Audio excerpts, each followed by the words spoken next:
Welcome to our series, Freedom from Demonic Possession, what the Church teaches about exorcism and deliverance.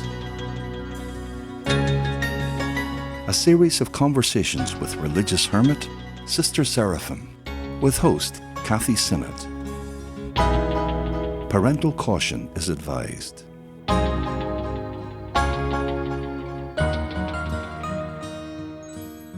Sister, it's great to be back here in the Hermitage for our third episode. Great to see you again. I'm really enjoying it, actually. Wonderful. Lovely to see you. Well, and as always, it is wonderful to know that Jesus is in the Eucharist next door. Sister, last week you were telling us about Satan, and we were talking about the fact that so often he's denied. Even sometimes from pulpits, we're being told that, well, Jesus didn't really cast out demons. This was all psychological. Well, the Church definitely teaches us that Satan exists. Because of all these problems you've just mentioned coming up with people in the church and even priests, as you say, and religious, who may make comments like this, which alarms lay people because they don't know what to believe. I believe it or not because, sister said this or brother said that or what have you. A lot of people were saying that the culture of Jesus' time was such that he just went along with the culture to make people happy with it.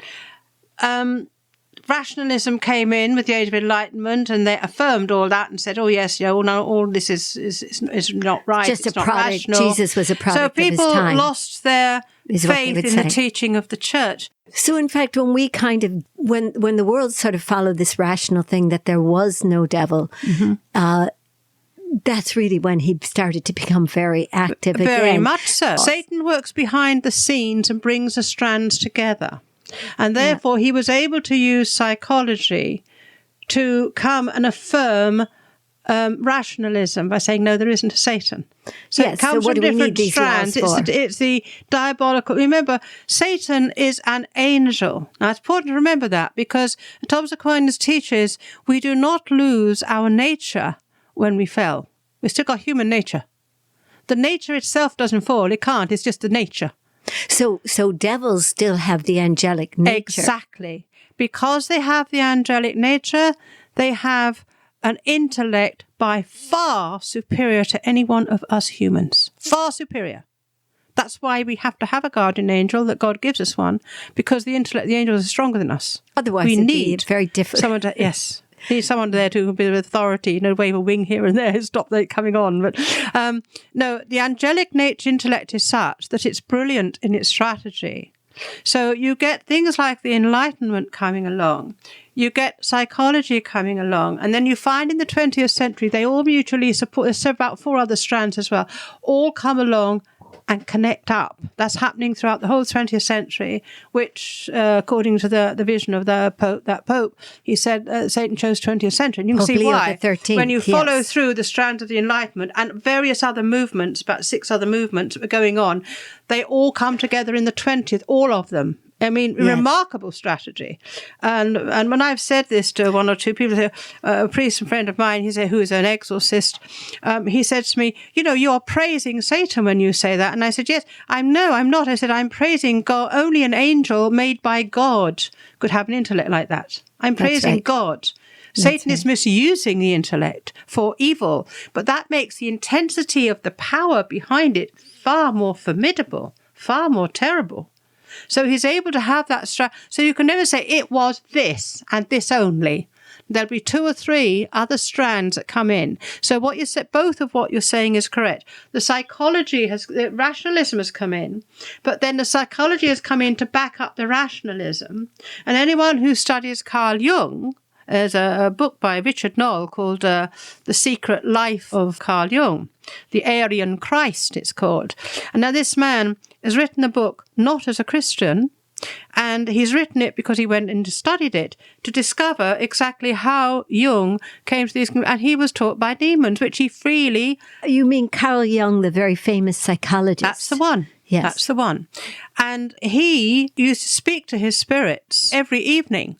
He talks to think about anima, animus, and all these psychological terms. They were the names he gave to gods and goddesses he spoke with, because he loved mythology and everything else, every day, literally every day. And what happened when he was teaching in Switzerland, he knew this was spirits, and he was happy with it. He wanted it that way. He discovered it when he was about 11 years old. He had a spirit guide. Yeah, and of course that was really a demon. Exactly. They were spirits. Now he knew. He saw them. He spoke with them. And he believed himself to be the incarnation of some of them. He actually believed it. Now, when he was in Switzerland starting off, the Rockefellers, one of the daughters of the Rockefeller was going through depression, and so they sent her to Switzerland to him. And he said, oh, yes, the reason you've got all this depression is it's sexual suppression. And what you need to do is let yourself go spiritually completely. So they went through all the Dionysian rites, to the Roman gods of Mithras and Dionysius, to do that naked in order to bring about this woman's freedom. He always had a mistress himself, even eating breakfast, in his own house with his wife. He'd have the mistress there. He always had a woman somewhere, right? And he'd bring them home. And the thing is, he was asked, Rockefeller's daughter then became better. She lost her depression. So she went home to Daddy, who had pots of money, and she said, Daddy, this man is doing absolute amazing things. We must help him. And with her father's money, she got him set up in business with a little group of them. And when Jung did his own studies in the mental homes, he discovered that Catholics and Jews didn't talk with the spirit world in the mental home. No, none of them did. So he said then it's because they don't belong, they're not proper full Aryans. They haven't reached their Godhead. Right? It's in an area, there's a whole other story behind that for another time. They haven't reached their Godhead. So in a way, he was like a forerunner for Hitler's Aryan pure race. Right, Yeah? right. Now, I can't go into all that, but there is a big connection there. But he wound up gaining a place of respectability. So did all the Enlightenment people. Because he seemed to take all of this sort of demonic, new age, whatever, everything, and put it into scientific language. Sell it. Yes. He put it into scientific language because he knew if he started talking about gods and goddesses, he'd be rejected. Because what happened is when he got funded by Rockefellers, he was then invited out to go and give lectures in Paris and New York. And he knew if he started talking about gods and goddesses, they'd laugh him out of the podium. So he gave names to all these things that sounded scientific. Yes. And because the family knew the true story, and Rugg had written it all down in a book, you can find it on YouTube, the Red Book. When he died, they put his book that showed all his spirit contacts into a bank vault, not to be opened for 50 years. Because they didn't want people to know, they would laugh at him. But by that time, he was in every scientific journal for psychology. Yes, well, that's what happens when you go in the spirit world. You become very famous. Yes. But you see, doesn't mean he didn't have valid points in psychology. He did. But it is based on what he wrote that people are denying the presence of Satan as a reality, spiritual reality, and the presence of evil. He says, no, it's just your shadow self, the parts of you don't accept.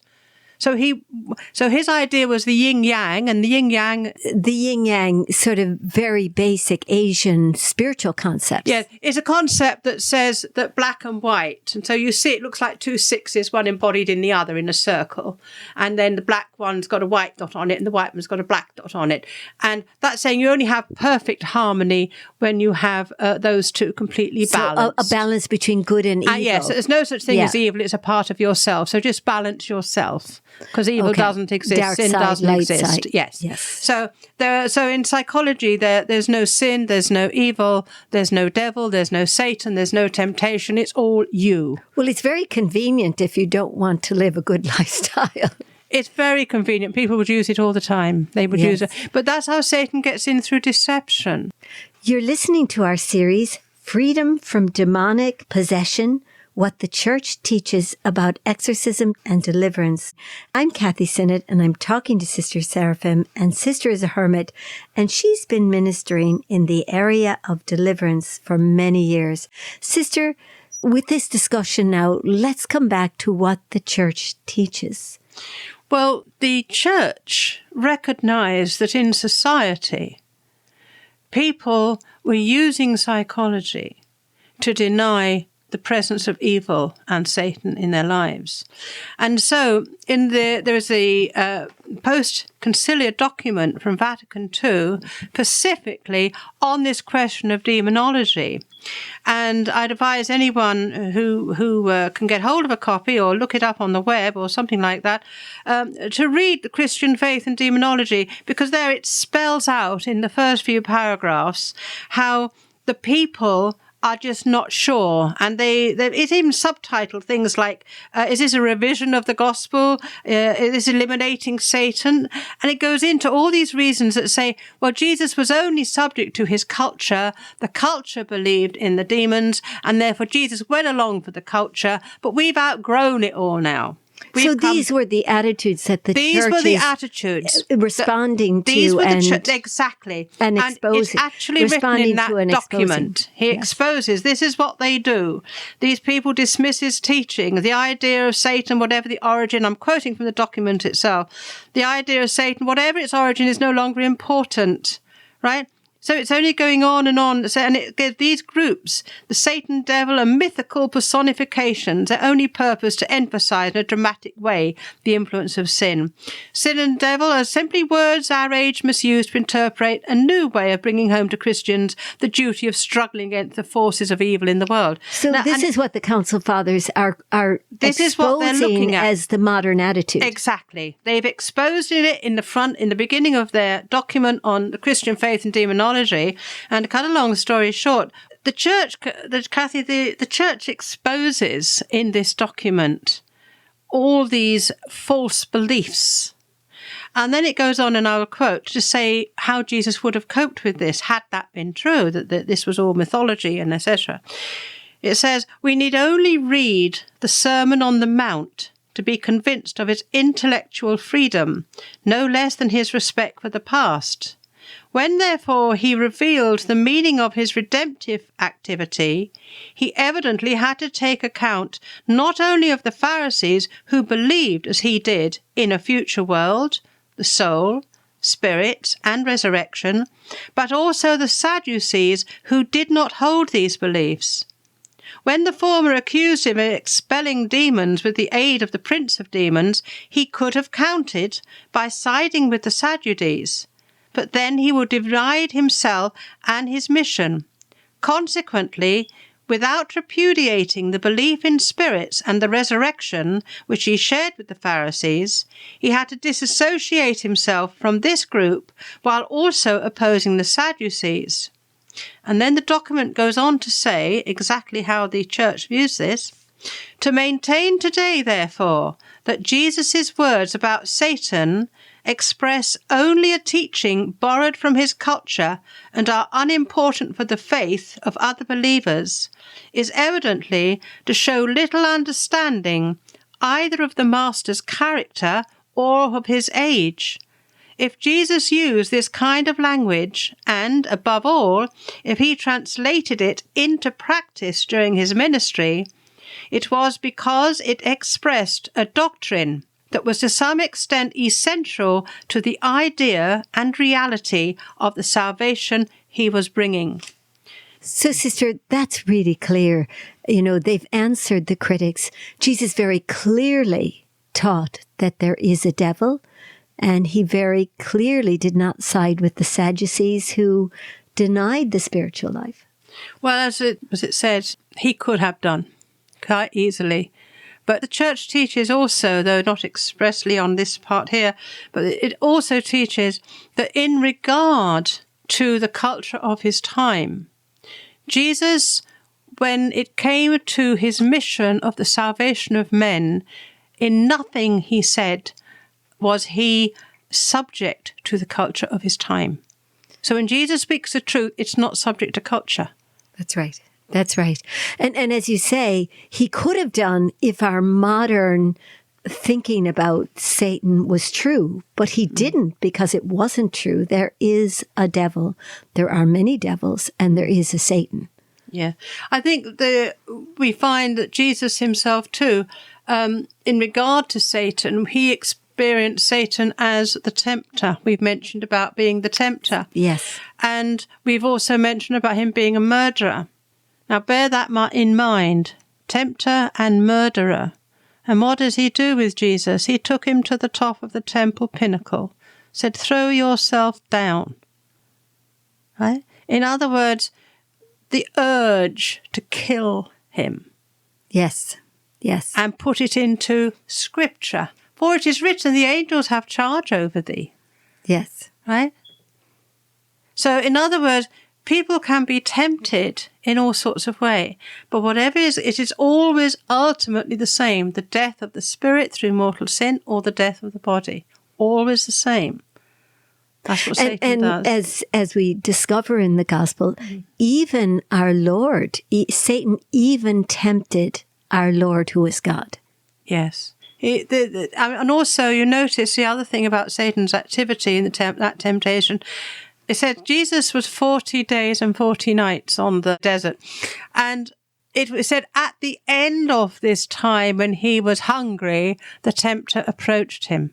Yeah. Now, that's quite an important thing for us ordinary everyday people to grasp, because it means Satan doesn't take you when you're full of fitness and fervour and everything else. What he does, he waits till you're weak and you have a need. And then because you have a need, he comes and says, well, you can satisfy that need. That's right. Turn these stones into bread. Into bread. And remember, the stones probably looked like bread to Jesus by then because he was so hungry.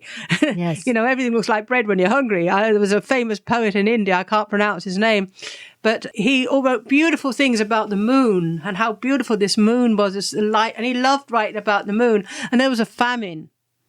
And he said, now when I look at the moon, all I see is pan of bread. Right.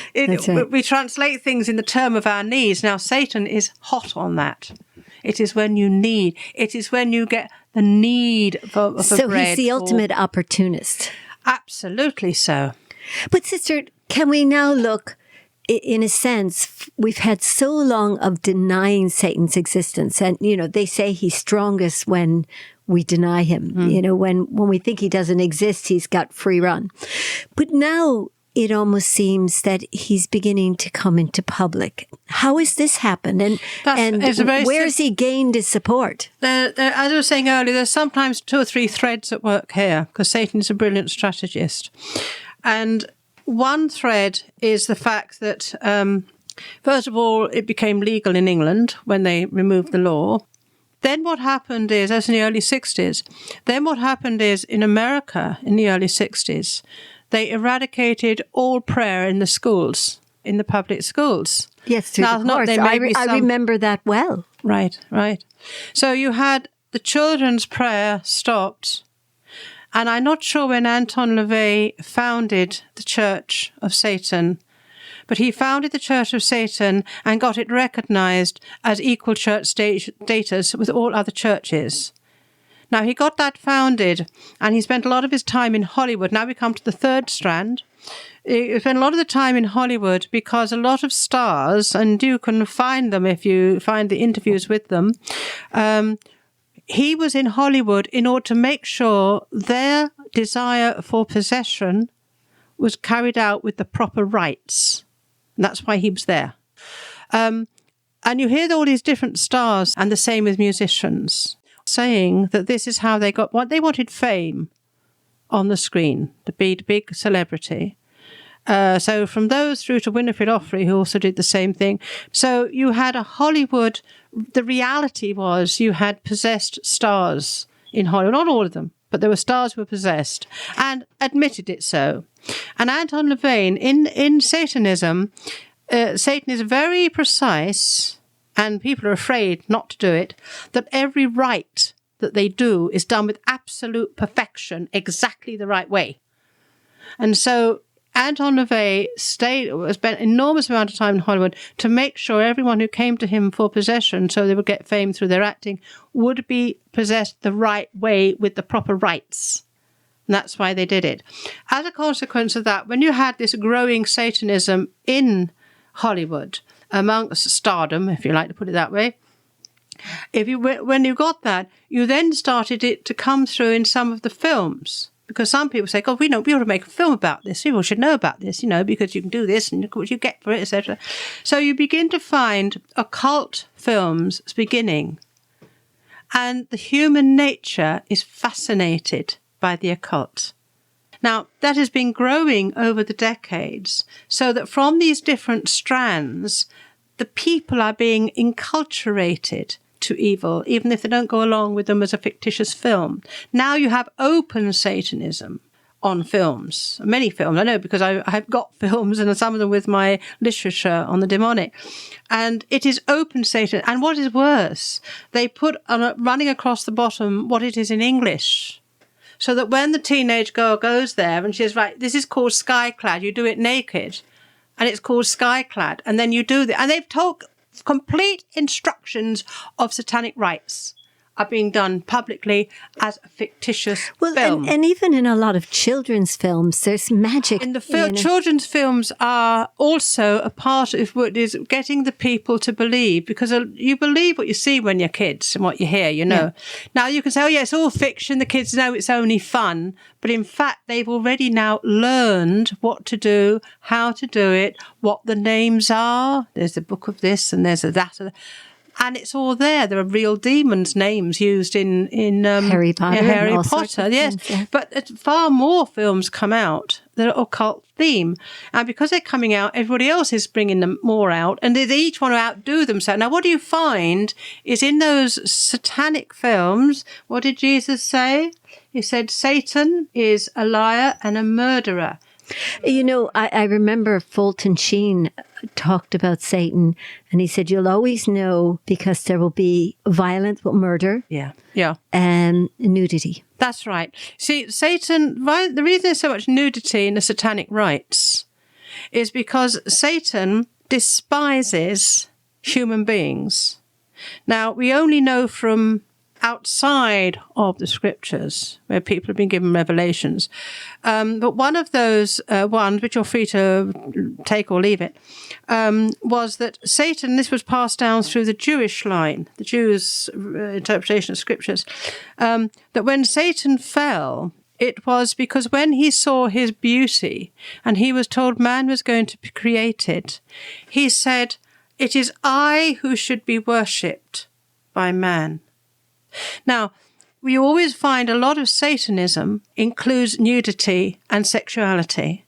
And that is because Satan wants to see man groveling in his lowest base nature because he can't do it to God. Yeah, that wonderful dignity that God gives us. Take all the dignity, the likeness of God, take it all away. And the other reason is, which is even more powerful, if you like, sexuality, being that we're made in the image of God, Father, Son, producer, Holy Spirit, husband, wife, producer, child. Sexuality is the closest image of the inner life of God because we're made in his image. Therefore, it's utterly sacred. So Satan wants to attack it and make it filth. And of course, this is where we participate with God in creation. Exactly. Yes. We are. And Satan cannot bear. That's why the Virgin Mary, he cannot bear Mary, that she never sinned. Because and that's why people who very often are victim souls are usually young virgins, because Satan hates it. And the satanic rites and the Luciferian rites that are in Freemasonry in the Palladium, from the Palladium degree, Palladium, which is where they're initiated into Luciferic rites. Not everyone goes up there, so they're not all like that, but the ones that do, when they're possessed by Satan, or by Lucifer, they won't call him Satan. They say, oh, this evil Satan, we have nothing to do with him. We worship Lucifer, he's the light bearer of the world. The Masons do not accept that Lucifer is the same as Satan, because Satan always double-tongued, always divides to let the person think I'm on the good side, not the bad side. So and also, in a sense, if they're seeing the world through Lucifer's eyes, they're getting a great sense of superiority. And in these pacts that are made with Satan, one pact was made by Albert Pike, who became the top Freemason, very famous man. Big statue of him, massive statue outside, in a place in America where they do all their white houses in it. He said, come forth, demiurge, from whatever part of the world you are, come to me, and I will, if you give me fame, wealth, and all the pleasure I desire, I will bring you one soul a year, and if I fail in my promise, then at my death my soul is forfeit to you. Well, of course, the man had forfeited his soul by breaking a pact in the first place. That didn't seem to dawn. That's right. And corrupting souls. That is how the deception of it, the evil, it always thinks, oh, you'll be all right if you do this because this is okay. That's right. Sister, this has been really wonderful. Now, you have a question for us next week that you're going to help us with. What is that question? It's a question I've been asked again and again by people when I give courses on this. And it is, can Christians have demons? And if so, how do they get in? That's very interesting, Sister. And next week, you're going to give us the answer. Yes, that's right, Kathy. Thank you so much. God bless. God bless.